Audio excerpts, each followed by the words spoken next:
This Women's History Month, we're honoring a figure special to our family, Sojourner Truth. Growing up, I always heard about Sojourner Truth and about our ancestors knowing her and being part of her abolitionist community. She spent the final decades of her life in Michigan, where I come from. That's why a few months back, we decided to take a road trip together and go beyond our beats of Long Island and Queens. all the way to Battle Creek, Michigan, to trace our roots and better understand Truth's mission. Here we go. We're going into the Willard Library. Our first stop was to meet Donna Turner Rickman, a Sojourner Truth scholar and educator. What she had the power to do was to speak. She was born enslaved as Isabella Baumfree in Ulster County, New York, some 60 years before the Civil War. She escaped to become a trailblazer for social justice, choosing a new name, Sojourner Truth.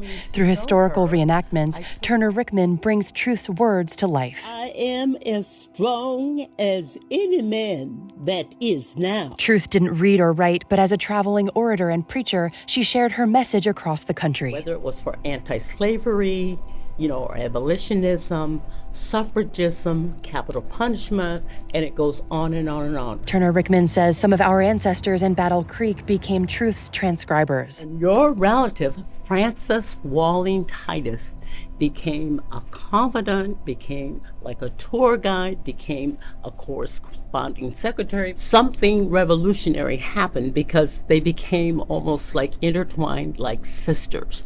Even though one was Black and had been a slave, and the other was white and almost an aristocrat.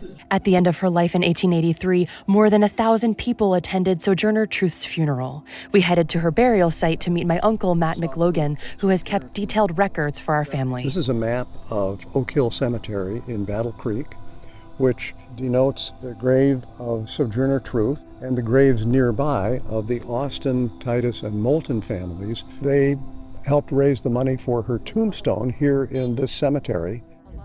Throughout our trip, we met people keeping Truth's message alive. Kimberly Holly works with the city of Battle Creek. For me, really, anyone can be a Sojourner Truth, and that's what I hope that people take away from her life story, how we are, able to utilize our gifts to make a change in the world. So I say to anyone, pick up the baton.